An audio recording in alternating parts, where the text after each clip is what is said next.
한 건씩을 했습니다. 그러니까 이현주 의원 지역인 부산 남구을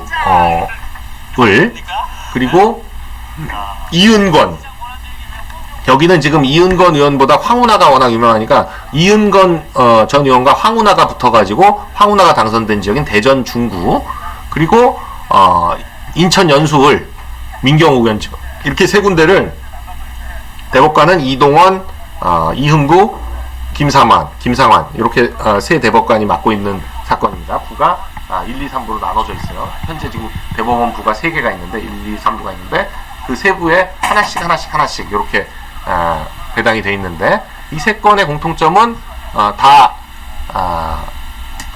현역 의원들. 그러니까 부산은 뭐 이제 이현주 의원도 현역 의원이었지만 그 현재 지역구 그 박재호 의원도 현역 의원이었긴 하죠. 그렇게 의원이 붙었고, 이은건 의원은 현역 의원이었는데 이제 황운하한테 떨어진 거고, 민경욱 의원도 현역 의원이 떨어진 거죠. 그런데 이 세 군데는 전부 후보들이 신청을 했기 때문에 증거 보전도 돼 있습니다.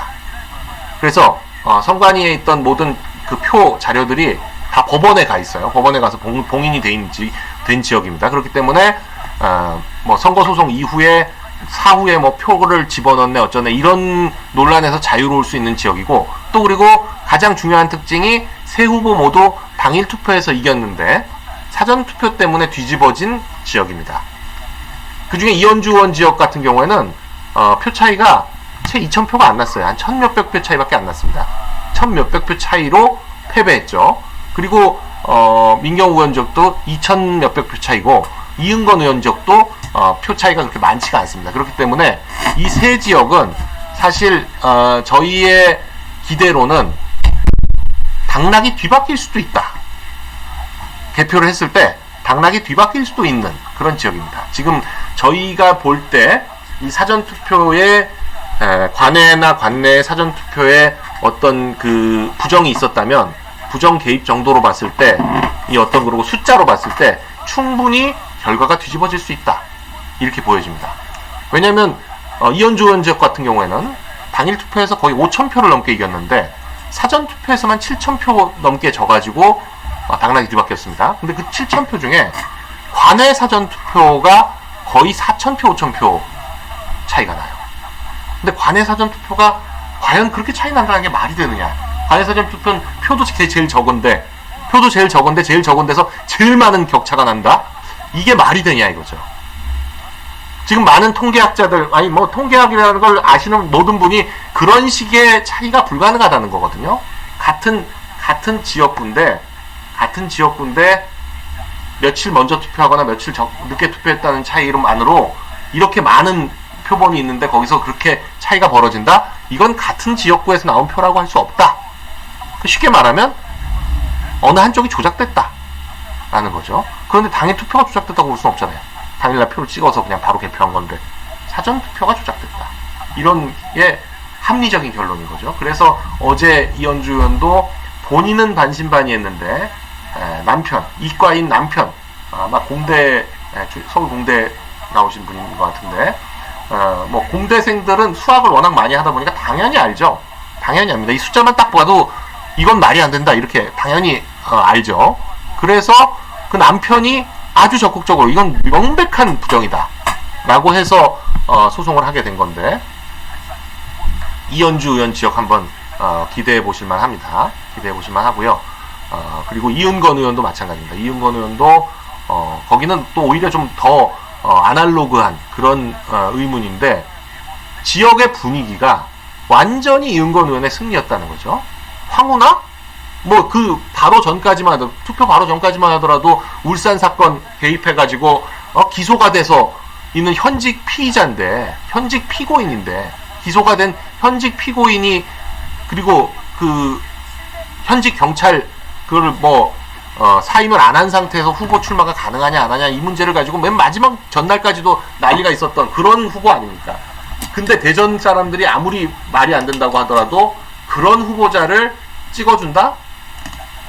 대깨문들 일부 빼놓고는 말이 안 된다. 이게 대전의 정서였다는 거죠. 그리고 선거 분위기가 완벽하게 이은건 의원의 승리였는데 투표 결과를 보고 다들 너무 말이 안 된다, 이렇게 생각했다는 거예요. 그래서 대전 쪽 분들은 이건 말이 안 된다. 그런 어떤 숫자 이런 걸 떠나서 말이 안 된다. 이거였고, 민경욱 원전 같은 경우는 워낙 연수 자체가 인천에서도 굉장히 이쪽 우파 정당에 유리한 지역이죠. 이를테면 서울 같은 강남 같은 그런 느낌인데 거기에다가 또 민주당 후보의 표를 갈라먹는 정의당의 이정미가 나왔잖아요. 이정미까지 표를 갈라먹었기 때문에 10,000표 이상 이길 거다. 이렇게 누구나 예상을 하고 있었는데 오히려 반대의 결과 2,000표를 지는 결과가 나왔다. 물론 당일 투표에서는 꽤 많이 이겼습니다. 사전투표 때문에 그렇게 된 건데, 그래서 이 세 군데 지역 모두 당락이 뒤바뀔 가능성이 굉장히 높은 지역이다. 그래서 제가 볼 때 대법원에서 심사숙고한 것 같아요. 107개 지역 중에 일단 증거 보존이 돼 있어야 뭐 사후에 어떻게 했다, 뭐 지금 이 넉 달이나 시간을 끄는 사이에 뭔가 표를 조작한 거 아니냐, 이런 논란에서 자유로울 수가 있고, 후보자들 지역을 해야, 그리고 개표를 해서 당락이 뒤바뀌어야 의미가 있지, 당락이 뒤바뀌지 않은데 표만 몇 표 움직인다, 이거 가지고 사실 선거 무효냐 아니냐, 이거 얘기하기가 좀 그러니까 가장 극적인 지역을 먼저 해보자. 그래서 이 세 군데를 선정한 것 같아요. 그리고 지역도 인천, 대전, 부산 이렇게 해서 전국적으로 좀 이렇게 펼쳐놓고 한 것 같아서, 지금 그리고 대법원의 이 성명사항으로 봤을 때 상당히 저희의 주장을 깊이 깊이 살펴봤다 라는 게 느껴집니다. 그래서 저희가 지금 이렇게 하려고 생각을 하는데요. 일단 네, 돈만 많았으면 다 했어야 했는데 네, 다 해야죠. 다 하는 게 좋은데, 네. 다락방 투빈님 감사합니다. 네. 일단 지금 잉크, 종이 이런 건 이제 감정인을 선정을 해야 됩니다. 잉크 전문가, 프린터 전문가, 용지 전문가 이런 분들을 감정인으로 선정을 해야 되기 때문에 저희가 이제 그분들은 특별히 좀 살펴봐서 감정인을 신청할 예정이고요. 또 우리가 이제 프로그램 전문가가 필요합니다. 컴퓨터 프로그램 전문가가 필요한데, 이 용지 전문가, 프린터 전문가, 컴퓨터 프로그램 관련한 전문가들이 있으시면 기왕이면 저희한테 좀 뭐랄까요, 신청을 좀 해주시면 좋을 것 같아요. 저희가 감정인으로 신청할 수 있도록. 그래서 가능하면 저희가 이제 추천을 해야지, 법원도 뭐 이런 분야의 감정인이 미리 선정되어 있지 않기 때문에 저희가 추천하는 감정인을 가능하면 선정을 해줄 가능성이 높아요. 그러니까 프로그래밍 전문가, 그러니까 용지랑 프린터는 왜 하는지 뭐 이해하시겠죠?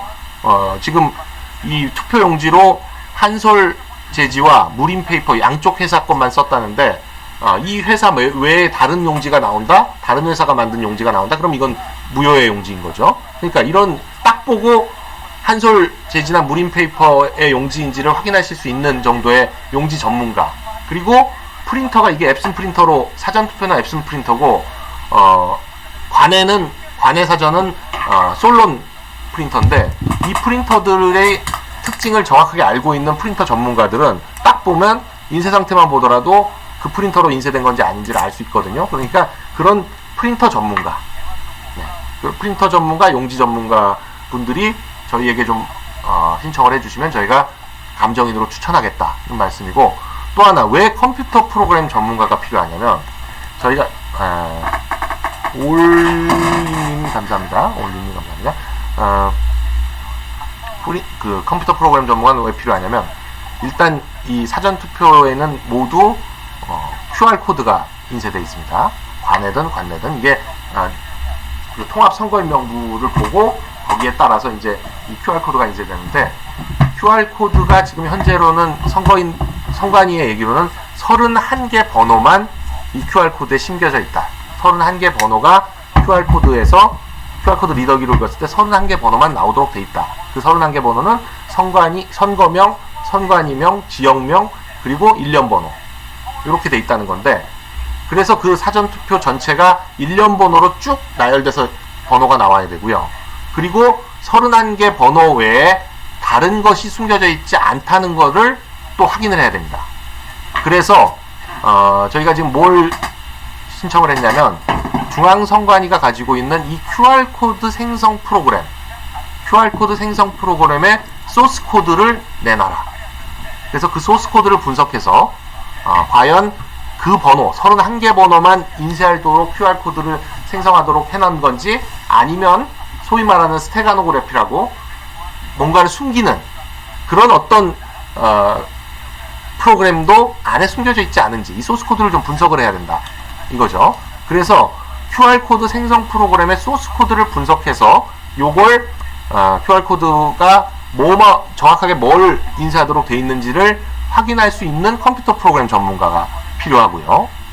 이 QR코드 생성 프로그램이 뭐 어떤 언어로 작성됐는지 모르겠습니다. 그런데 뭐 대충 뭐 C++ 아니면 뭐 이런 것들이 아닐까 싶어요. 그런 언어 전문가가 계시면, 그러니까 프로그래밍 웬만한 프로그래밍 전문가들이 다들 그런 언어들을 다 하시니까 보시고, 이 프로그램을 보고 구체적으로 어떤 것들을 만들어내게 돼 있다, 이걸 확인하실 전문가가 필요하고요.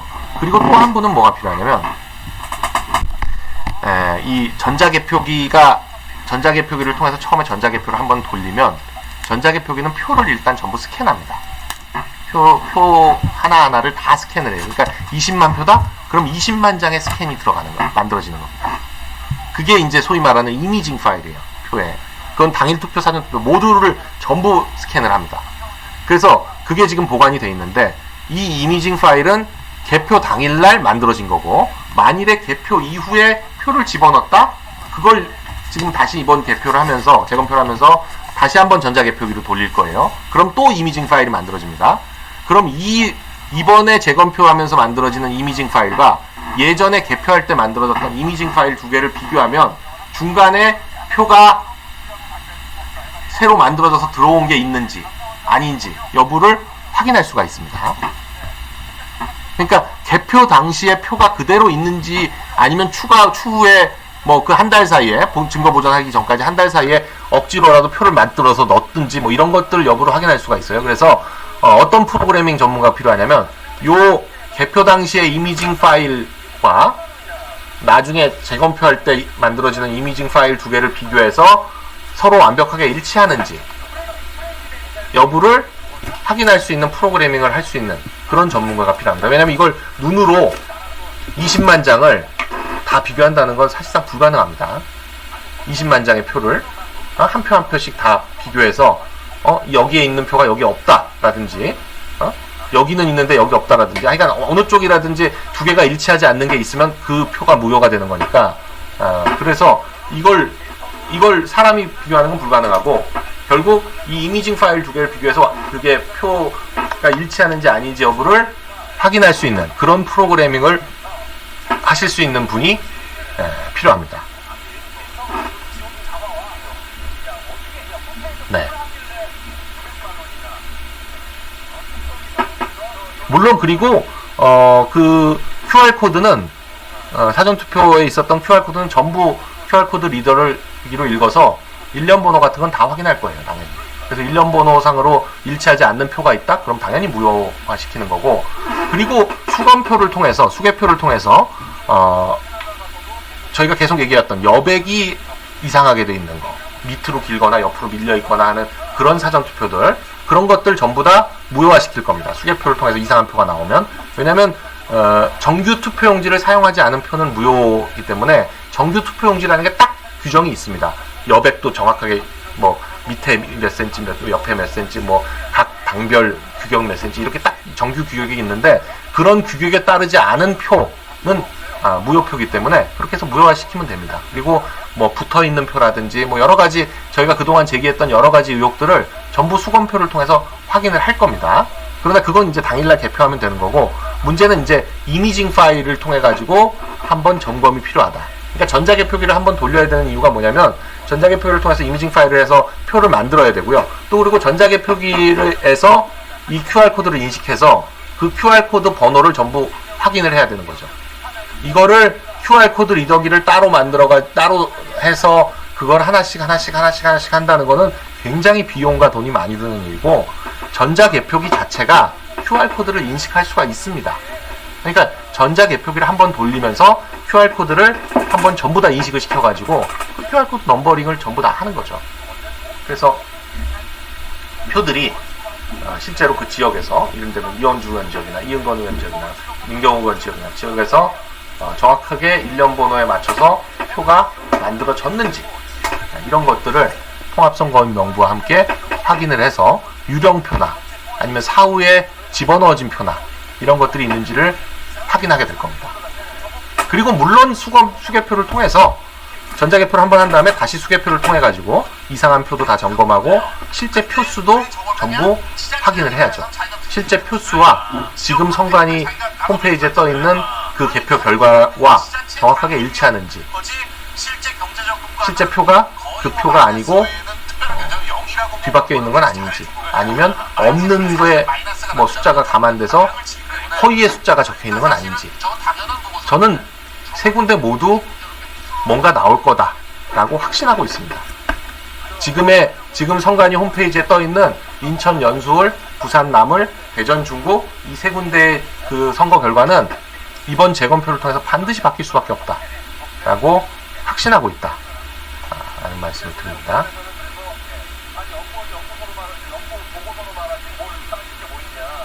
네, 김명희님 감사합니다. 유하루님 감사합니다. 나랑님 감사합니다. 네, 재검표가 가능할지에 대해서 회의적이다. 그러실 필요는 없어요. 재검표는 하는 겁니다. 지금 무조건. 몇 지역을 하느냐가 문제지. 지금 세 군데 지역은 이제 무조건 한다. 저희가 9월 24일까지 서면을 내고 거기에 따라서 이제 얼마 공탁해라. 대법원에서 전화가 오면 공탁하면 재검표 기일을 정해서 그 재검표 기일날 아마도 제가 볼 땐 세 군데 지역을 같은 날 할 가능성이 높아요. 그러면 각 해당 대법관이 그 해당 법원에 내려가서 거기 보관되어 있는 표들을 전부 꺼내서 이제 검표를 하는 건데, 그날 이제 뭐 저 세 군데 지역 모두 이제 저희가 변호사들이 뭐 한 지역당 한 20명씩 가서, 왜냐면 변호사들이 참관인이 될 수밖에 없기 때문에 한 20명씩을 이렇게 배당을 해서 같이 내려가서 하는데, 저희가 지금 생각하는 방식으로 재검표를 하게 되면 하루에 끝날 수가 없을 겁니다. 뭐 1박 2일이 될지 2박 3일이 될지 모르겠지만 그 자리에서 하여간 결판을 내겠다, 이런 말씀을 드리고요. 네. 얘기가 길어졌습니다. 하여간 이런 상황으로 진행 중이니까 지금 말씀드린 그 컴퓨터 프로그램 전문가, 그리고 용지 전문가, 프린터 전문가 분들은 저희 제보 메일로 좀 신청을 해주시면 저희가 연락을 드릴게요. 핸드폰 번호를 주시고 본인의 어떤 이력 같은 거, 레주메 같은 거, 자신이 전문가라는 걸 할 수 있는 레주메 같은 걸 좀 보내주시면 저희가 전화를 드려서 한번 만나서 같이 얘기를 해보고, 그래서 감정인으로 저희가 추천을 해가지고 감정인으로 함께 이걸 개표 검증을 할 수 있도록 그렇게 할 생각입니다. 그러니까 사실 이거 뭐 굉장히 역사적인 순간에 함께 하시는 거니까 어떤 사명감을 가지고 같이 해주시면 될 것 같고요. 그리고 법원 감정인으로 지정된다는 건 굉장히, 더군다나 대법원의 선거개표 감정인으로 지정된다는 건 굉장히 그 분야에서는 최고의 전문가로 인정을 받게 되는 겁니다. 최고의 전문가로 인정을 받게 되는 거고, 그리고 대법원의 감정이기 때문에 감정료도 굉장히 많이 드립니다. 굉장히 많이 드려요. 그러니까 일단 지방법원 감정료도 사실 감정료가 세지만 이건 대법원 감정이라서 훨씬 감정료 기준도 높고 셉니다. 그러니까 뭐 이런 어떤 사명감뿐만이 아니라 개인의 명성이나 수입에서도 굉장히 괜찮은 일이기 때문에 본인의 이 방송을 보시는 분들은 주위에 혹시 그런 전문가를 아시는 분들이 있으면 꼭 이 말씀을 드려서 한번 저희에게 메일을 주시면 좋겠다, 이런 말씀을 드립니다. 굉장히, 그러니까 돈도 굉장히 많이 받습니다. 그러니까 단순히 뭐 그냥 하루 출장비 이게 아니라 감정은 이런 증인 출석하고는 달라요. 그냥 여비 주고 이게 아니라 감정료를 받습니다. 감정료. 그렇기 때문에 굉장히 많은 감정료를 받으실 수 있고, 그리고 대법원에서 하는 이 정말 역사적으로 몇 번 없었던 이 재검표, 그리고 여기서 만약 부정선거가 밝혀진다? 역사적인 순간에 함께 하시는 최고의 전문가가 되는 기회입니다. 많은 분들이 좀 참여해 주셨으면 좋겠고, 좀 이런 프로그래밍이라든지 이런 것들도 그렇고 용지, 프린터, 많은 전문가들의 참여를 기대를 해보겠습니다. 뭐 또 저희 방송 보시고 아는 전문가 있으면 꼭 그분들에게 추천, 저희에게 좀 신청을 해달라 이런 말씀을 해주시면 좋을 것 같아요. 저희 제보 메일로 제보202@gmail.com 제보202@gmail.com 저희 제보 메일로 신청을 해주시면 저희가 핸드폰 번호 꼭 적어주시고요. 그러면 저희가 연락을 드리겠다 이런 말씀을 드립니다. 네. 가능하면 뭐 부산 지역은 부산에 계신 분들이, 대전 지역은 대전 쪽에 계신 분들이, 인천은 인천 쪽에 계신 분들이 이렇게 신청을 하시면 좋을 것 같고요. 네. 그 감정료를 굉장히 많이 드린다. 몇백만 원 드릴 것 같아요, 아마도. 그러니까 그 뭐 시간과 그런 거를 좀 드리더라도 할 만한 일이다 말씀을 드립니다.